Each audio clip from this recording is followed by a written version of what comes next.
What is up, YouTube? Joe here with Culination Media, bringing you yet another episode of Pokemon White.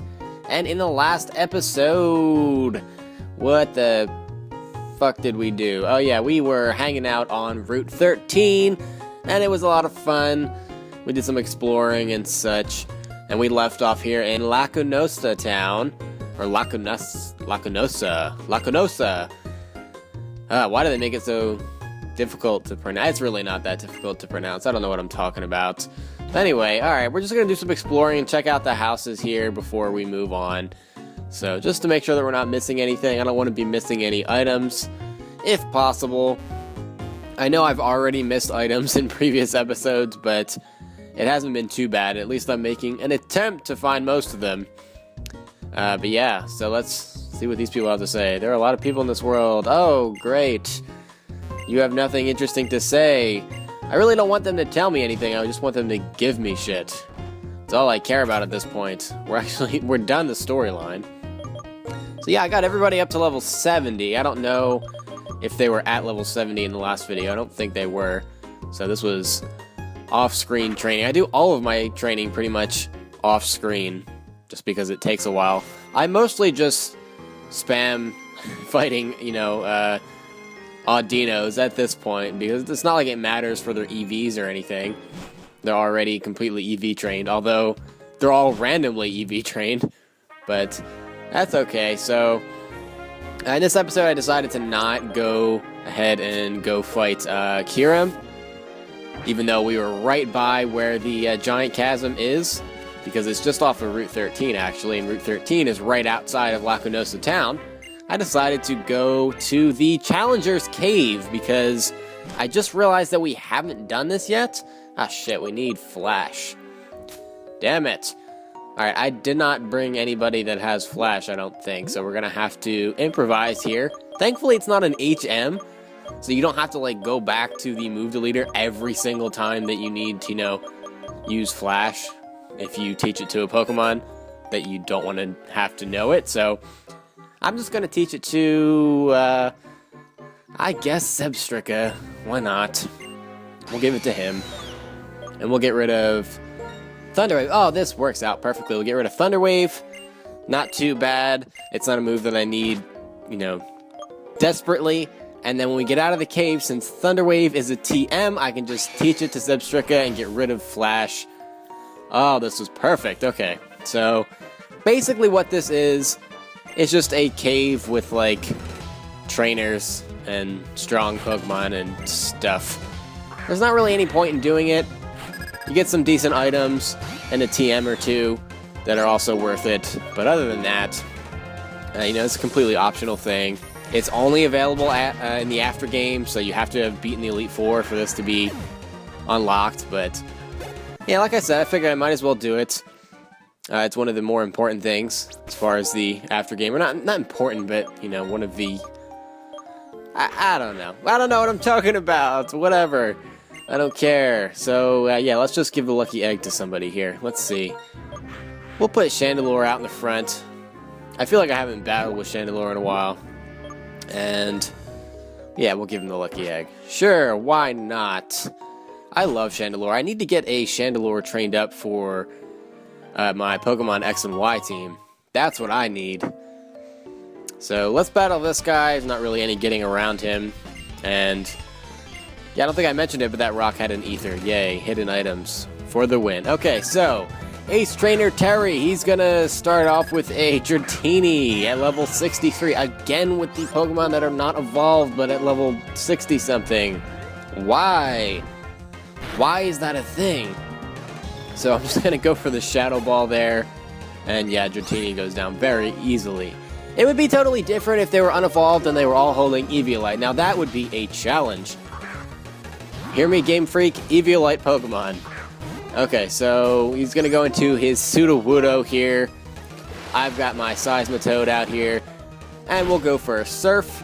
And... oh, he hangs on with Sturdy. I knew it was moving too slowly. I was like, why is that not going down faster? This thing should be getting destroyed by Surf, but... yeah, he has Sturdy, that bastard. So we'll go for a Sludge Bomb. It's not very effective. It doesn't matter. He has 1 HP. And he's going to bring out Scyther next. Now, that is a Pokemon that is actually amazing with Eviolite. I didn't even realize it until I've seen it used in a couple of battles just recently, and I've had one used against me a couple of times, and I was like, holy shit, this thing is actually good. Like, legit. And Scyther does have pretty good stats. It's not necessarily as good as Scizor, just for the fact, honestly, I think it's just because of his typing. His stats really aren't that different, with the exception of speed, of course. But, oh well. Alright, so we take out the Scyther. Manectric is going to be his next Pokemon, so this guy has quite a few Pokemon here. We're going to go for an Earthquake, and yeah, you're not going to be able to stand up to that. No. Manectric actually is pretty frail, so I probably could have used a different attack and still have killed it in one hit, but that's okay. I actually really like Manectric. Manectric is pretty cool. You know, back in the Black and White days, Choice Specs Manectric was a pretty cool Pokemon. Especially, you know, now that you can give it Volt Switch and stuff. So it works out pretty nicely competitively. Alright, so did not catch the name of this Ace Trainer, but she's going to start off with Furret at level 64, and she's actually going to do something that trainers in the game just almost never do, and she's going to switch out here to take the Flamethrower with Gabite. It's not going to be very effective, and he survives, and that's kind of cool, but it's not like he's going to outspeed me or anything, so yeah, Gabite dies. That was just interesting. Now she's going to go out into her Grumpig. This thing's at level 64, but I'm a Chandelure, so I have Shadow Ball, and that's going to be super effective. And what? Oh, he lived! What the fuck is this? Okay. So he goes for the Power Gem. This trainer's actually kind of intelligent. Wow. What is going on here? So now she's going to go back into Furret. I guess that's her last Pokemon, so let's bring in Seismitoad for this. Why not? I'll get Seismitoad some work. So in comes the Furret, and we have Drain Punch, so this should kill it, and we'll get all of our health back as well. Oh, no, that wasn't even close to killing it. Oh well, so he's going to go for what looks to be an Amnesia. And that raises special defense, so we can go for a Drain Punch, and that'll finish off the Furret. So she had a couple of Pokemon there that survived some hits. I don't know why she went for Amnesia. I mean, I guess that kind of makes sense. You know, normally Seismitoads run special moves, like Scald and Hydro Pump and stuff like that, so I guess it wasn't that bad. Not that bad at all. But I did have the Drain Punch, so I'm going to pick up a PP Up there, and I don't really use PP Ups too much in-game, really. They're better for, whatchamacallit, competitive play. I don't know why I can't think of specific words today. I am having total brain farts. There was also a Nugget just hanging on to the bridge, hanging out over by the bridge. My goodness. Okay, so let's go down to the lower level, and this must be where the party is at. It looks like there's an item over there that we can't get to, and there's going to be some kind of like puzzle or maze to get over there, I'm guessing involving the water and surfing around. I don't know, one thing I don't like about caves is that even though you use flash, it like doesn't light up the whole room, so you can still only see a couple tiles on either side, and it just, I don't know, it makes it difficult when you're trying to decide which way you're supposed to go and what's in what direction. So, let's see here. We'll go to the north here, and it looks like these are just separate areas. So, the one at the north part of the screen leads up to an upper level, and I guess the other way leads to the bottom area? I don't know. That's what it looked like to me. So, let's go battle this guy, because he looks like he's itching to battle. And he's going to be Veteran Sean. And he's going to start off with a Gyarados at level 62. I'm going to send out my Chandelure. And I don't know if I really have anything to do against this Gyarados. I would need to have some kind of rock or electric move, and I have neither. So, should I stay in here and try to burn it? Why not? We'll go for the Will-O-Wisp. That's going to burn Gyarados. And he's going to go for the Waterfall. Wow, was not expecting that. That does quite a lot of damage even though I'm burned. And 8 levels higher than him. Wow. Okay, I need to switch out here because I'm going to get destroyed. So we're going to switch into Zebstrika to take a waterfall. And having it not... Oh, goes for the Stone Edge this time. Okay. And that doesn't really do that much damage at all, so that's good. Now I can go for the Wild Charge. And, you know, I'm not affected by the Intimidate because Chandelure had to deal with that. And Wild Charge is going to take out this Gyarados. And I take a decent amount from recoil there as well. That was a pretty good Gyarados, I have to say. So, Gigalith is going to come out next. And I have Seismitoad, who should be able to handle that. There's very little chance that this Gigalith has a Grass-type move. I've never seen one with a Grass-type move. I don't think he can learn Grass-type moves. So we'll go straight for the Earthquake. And... wow, that did a lot of damage, but it got a critical hit. So he hangs on with Sturdy. I can go for another Earthquake. Or no, he went for the other Earthquake. I'll go for Sludge Bomb here. Why not? It's not very effective, but that's okay. Sludge Bomb is not very effective on a lot of things. Poison had just absolutely horrible coverage before Generation 6, and in fact, it still kind of does have horrible coverage, even considering the fact that it's super effective on fairies. It just... I don't know. Not too good of a type, if you ask me. So let's go for an Ice Beam here with Cryogonal on this Druddigon. It'll be super effective. And Druddigon can't stomach that. Down he goes. And he has a lot of Pokemon. Damn. Excadrill is going to be next. I was not expecting this much of a battle here. So, for Excadrill, I'm going to go into my Seismitoad. Because I can either Surf, you know, Drain Punch, or Earthquake. All of them are going to be super effective. And I'll go for the Earthquake. Excadrill doesn't really have the best defenses, so he doesn't take that so nicely. And he has another Pokemon. It's going to be Snorlax. Is this his 5th Pokemon now? 5th or 6th? Maybe 5th. I don't know. I haven't been counting. So I'm going to stay in. I don't have any fighting types except for, you know, Seismitoad's Drain Punch, so that's as close to a fighting type anything that I have. So Drain Punch doesn't kill him. It doesn't even do half, so I'm just going to have to stay in, go for another Drain Punch. The good thing about this is that Snorlax has such a high HP stat that I get so much HP back from Drain Punch. He goes for the Body Slam twice in a row and doesn't get the paralysis. I think that is a record. I don't know if that's ever happened to me where I've been Body Slammed twice in a row and not been paralyzed. Maybe this is his 6th Pokemon. I've lost track, but he just has so many. Okay, so we're going to go into Cryogonal here for this Crobat. This is quite the team that this guy has, too. Dang. Alright, so he's going to go straight for the Poison Fang, and that does a lot of damage because Cryogonal obviously has absolutely atrocious defensive stats. Well, not just both of his defensive stats, just his physical defense. His special defense is godlike. He can't take physical hits for crap, though. But who the hell is this guy? Why did he have 6 Pokemon? I don't know. I definitely need to get myself healed up after that battle, though. My team took a beating. We'll go for the Hyper Potion there on Chandelure. And, yeah, I guess that's all we really need to do. But, dang. That was quite the battle. So, I try to avoid those dust clouds a lot of times because I always end up getting into battles. I don't really feel like fighting random Excadrills and such. But, I don't, maybe. Maybe I should just go back and get into it. The repel wore off. Okay. Don't want to get attacked every time I take a step, so we'll use our max repel. I need to buy more of those, too. I ran past it. I don't want to get too far ahead of myself here. I kind of want to see what's above the... or not above, but below the other archway here. So let's see what's over here. Anything good?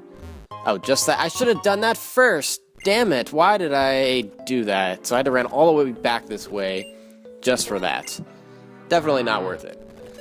I mean, I use full restores, but I'd rather just buy one than do that. Yep, I just ran by the dust cloud again. Or I'm going to in a second here. There we go.